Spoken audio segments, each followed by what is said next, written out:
¿Qué tal, amigos de Más Educación? Bienvenidos a tu programa.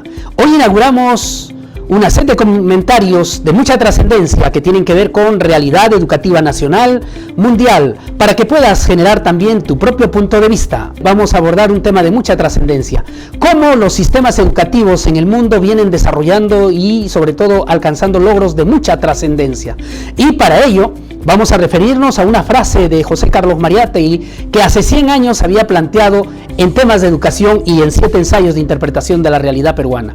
Él decía que un fenómeno que se da en Europa repercute en Sudamérica. Y en ese sentido, a propósito de esta cita bibliográfica, queremos plantear el siguiente texto que nos parece de mucha trascendencia: ¿cómo hicieron los sistemas educativos con mejor desempeño del mundo para alcanzar sus objetivos? Es un texto que se ha publicado en 2008 y donde se nos grafica cómo un promedio de 20 países están alcanzando logros significativos y en educación. ¿Cuáles son esos países? Según este informe, uno es Alberta, que es una provincia de Canadá, Australia, Bélgica, Finlandia, Hong Kong, Japón, Holanda, Nueva Zelanda, Ontario, Singapur y Corea del Sur. ¿Cuáles son las políticas de Estado que se están implementando en estos países? 3 características peculiares. Primero, la selección de los maestros es vital. Por lo tanto, por ejemplo, en Finlandia, el Estado finlandés le dice a las universidades: necesito 900 profesores, ni uno más. Para inicial y para primaria, o para primaria y secundaria, postulan 5.000. Las universidades aperturan su sistema de ingreso y solamente ingresan 900 estudiantes que van a ser los futuros profesores de este país. Entonces, una primera característica de las políticas de Estado tiene que ver con la selección de los profesores. Una segunda característica de las políticas de Estado tiene que ver con que se capacita a los profesores de manera permanente, desde las universidades y luego ya cuando ejercen la docencia. Y una tercera característica vital y de mucha importancia es que ya capacitados los nuevos profesores ingresan a un sistema educativo donde el tema de la instrucción fluye y el profesor no solamente es un apóstol, sino sobre todo es un acompañante para desarrollar los aprendizajes. Esta experiencia que se ha dado desde el 2000 al 2008 es de mucha trascendencia y muchos países sudamericanos vienen replicando esta realidad internacional. Ahora tenemos otro texto que también para nosotros nos parece muy importante, que es el informe número 61, cómo continúan mejorando los sistemas educativos de mayor progreso en el mundo. Este es un informe del año 2012 de Mona Morsher, Michael Barber. Son informes de mucha trascendencia donde, por ejemplo, nosotros podemos leer que hay un promedio de 20 países que continúan mejorando su sistema educativo. ¿Y qué ha sucedido? Ha sucedido lo siguiente, que Singapur ha pasado a ocupar el primer lugar y Finlandia ha sido desplazado al 4º lugar. ¿Y a qué se debe? Bueno, se debe al sistema riguroso de cómo Singapur ha implementado su sistema educativo. Y es impresionante. Lo primero que han hecho allí es acabar con los políticos corruptos.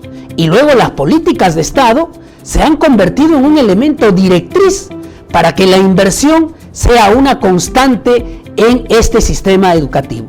Si usted tiene alguna duda, revise la página web del Ministerio de Educación de Singapur y usted se va a quedar sorprendido. Va a encontrar, por ejemplo, lecciones sumamente de mucha trascendencia, como esta.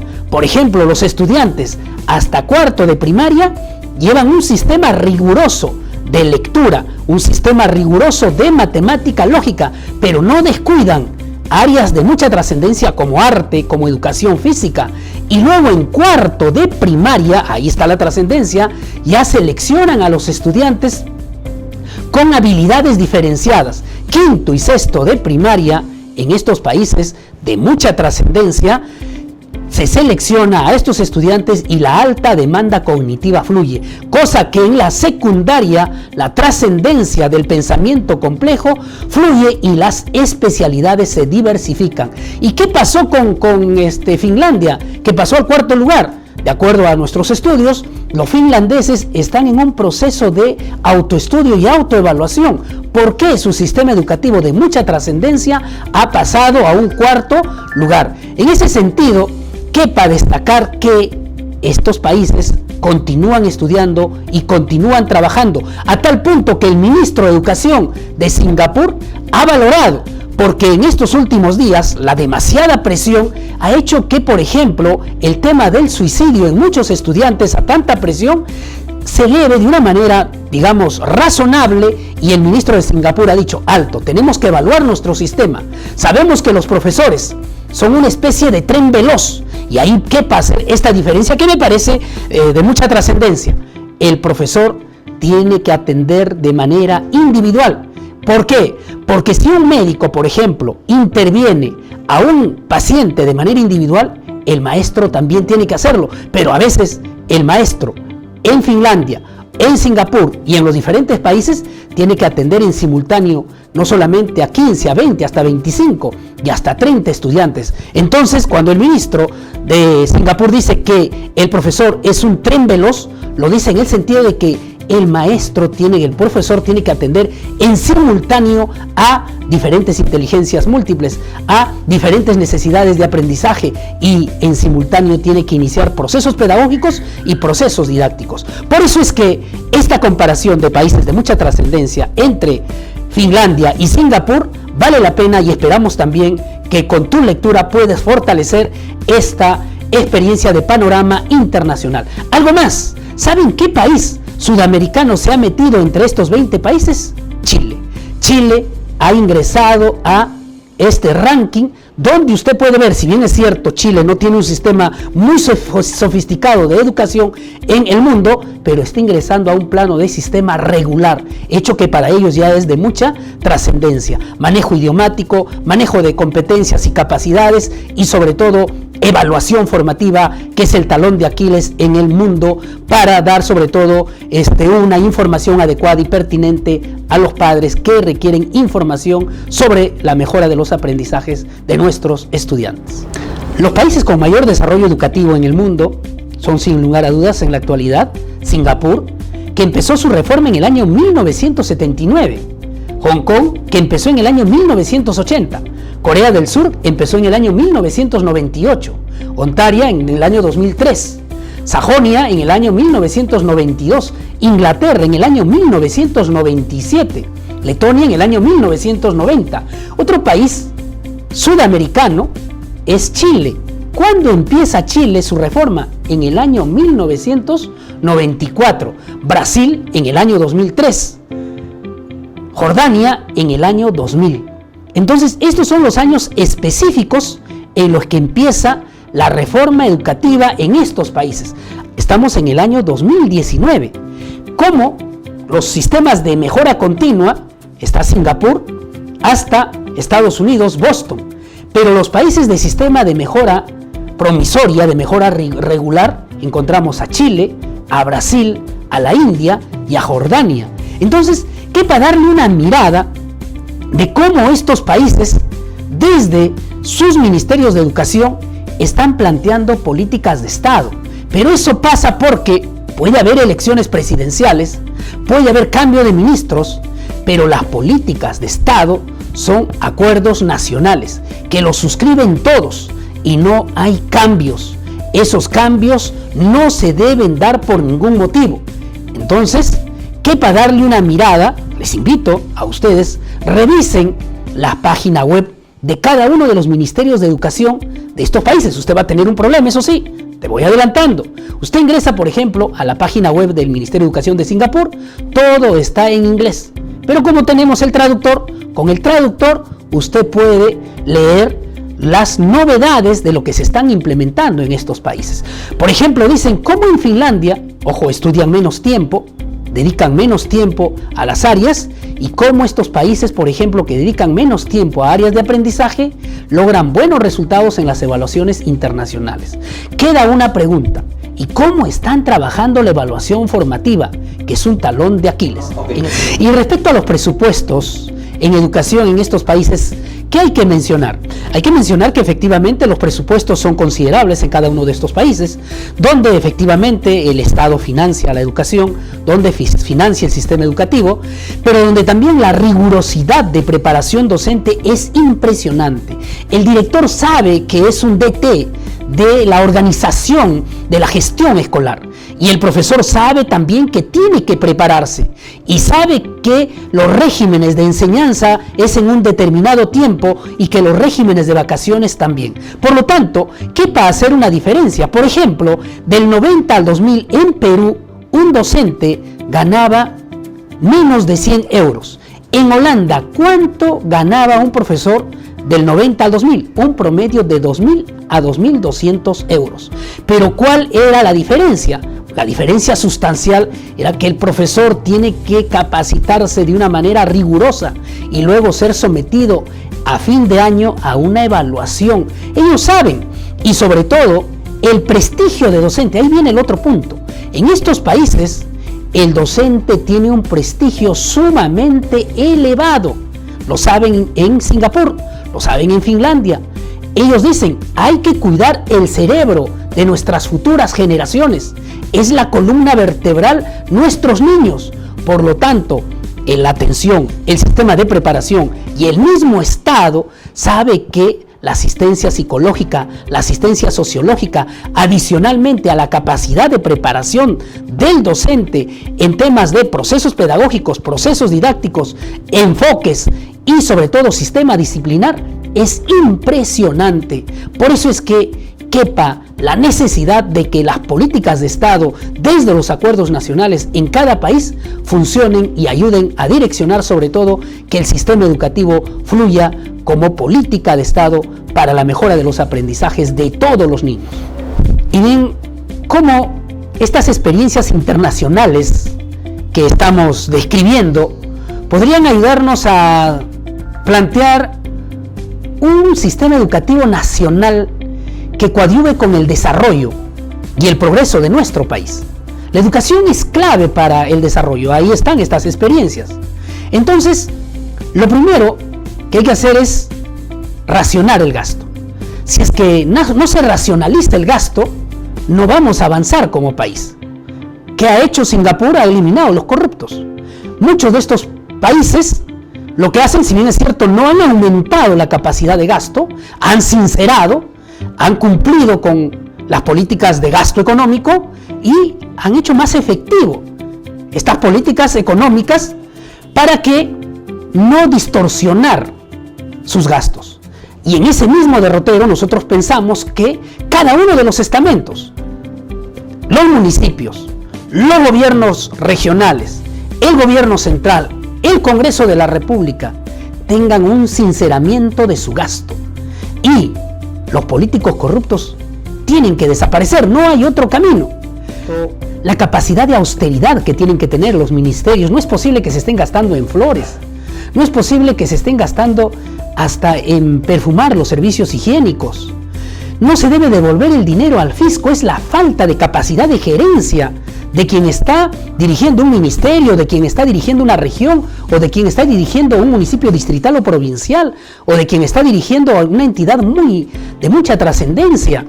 Entonces, es necesario que quien está dirigiendo una entidad pública se mire en el espejo y diga que nuestro país y nuestros niños necesitan fortalecer. ¿Qué cosa? 4 elementos básicos. 1, el tema de los aprendizajes. Miren, hay niños que no tienen libro, no tienen material didáctico.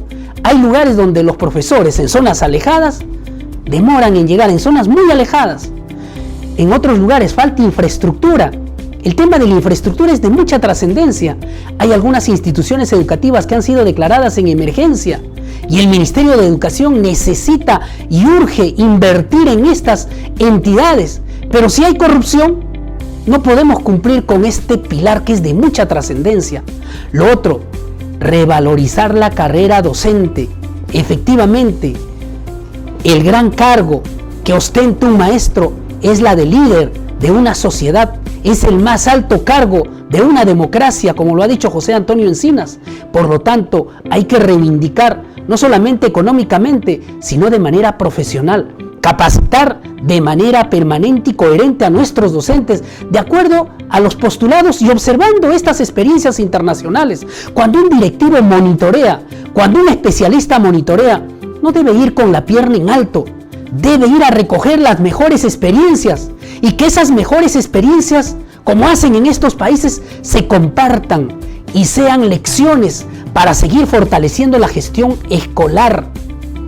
Y lo otro es modernizar la gestión. Se habla de escritorio limpio. Yo le pregunto a los directivos de las diferentes instituciones educativas del país, ¿realmente el escritorio es limpio? ¿O cada vez se tiene que atender problemas socioemocionales? ¿O cada vez se tiene que estar registrando, por ejemplo, las programaciones, las unidades, las sesiones, para ver si efectivamente las competencias, las capacidades, los desempeños, las evidencias y la rúbrica, que es parte de la evaluación, ayuda a procesar lo que viene a ser los aprendizajes en las aulas? Entonces, en conclusión, sinceremos los gastos en nuestro país para una real educación y sobre todo para el desarrollo nacional. Otro punto crucial es el sistema universitario. Es aleccionador que en uno de estos países, como en Finlandia, el Estado le diga a las universidades: necesito 900 profesores.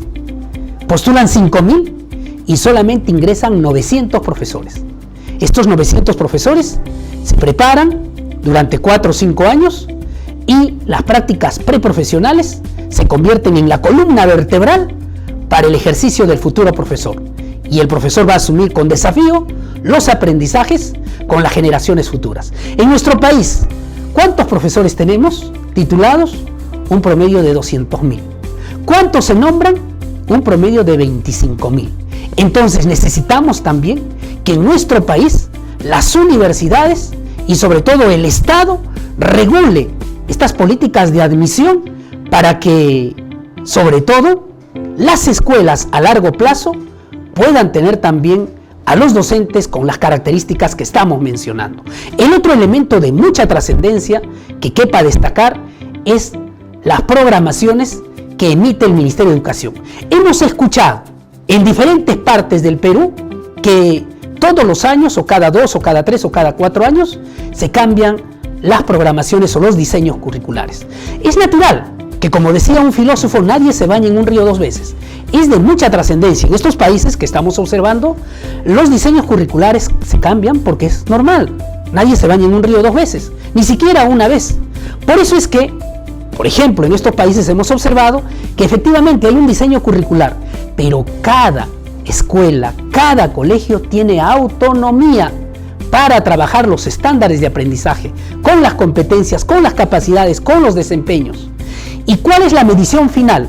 Al concluir el año, el Ministerio de Educación implementa evaluaciones nacionales y donde los estudiantes deben alcanzar los estándares de aprendizaje que están esbozadas en las competencias, en las capacidades y en los desempeños. Y ahí se mide, por un lado, a los estudiantes y por otro lado, la capacidad del ejercicio docente. Creo que esta ruta podría ser algunas pinceladas para seguir haciendo más educación. Y queremos cerrar esta intervención en Más Educación afirmando que el Currículum Nacional de Educación Básica, que ha sido publicado en el año 2016, nos parece interesante. En realidad es un desafío. Es un desafío porque cada docente en las instituciones educativas se va nutriendo en base a la lectura, pero 3 años es mucho tiempo para el proceso de implementación. Pensamos que el Ministerio de Educación debe pisar el acelerador, pero con capacitaciones permanentes y frecuentes, que no se distorsione como teléfono malogrado lo interesante del Currículum Nacional de Educación Básica. Efectivamente, el perfil del egreso está traducido en lo que queremos lograr con nuestros estudiantes que van a concluir la educación básica. Nos parece genial los estándares de aprendizaje, que las competencias asuman efectivamente el desarrollo de capacidades, conocimientos y valores y actitudes. Nos parece que detrás de ello haya evidencias. Nos parece de mucha importancia que también la evaluación formativa fluya, pero sobre todo queremos que en las instituciones educativas el tema de la autonomía fluya para que los directores como entrenadores se conviertan en líderes pedagógicos y sobre todo nuestros maestros sigan implementando un currículo de acuerdo a las necesidades e intereses de aprendizaje de nuestros estudiantes. Esa es la conclusión final a la que llegamos y vamos a seguir con más desafío en Más Educación. Te pedimos que nos sigas en Facebook y en YouTube. Esperamos tus comentarios porque van a ser valiosos y también sugerencias. ¿Qué tema te gustaría que abordemos en Más Educación? Hasta la próxima.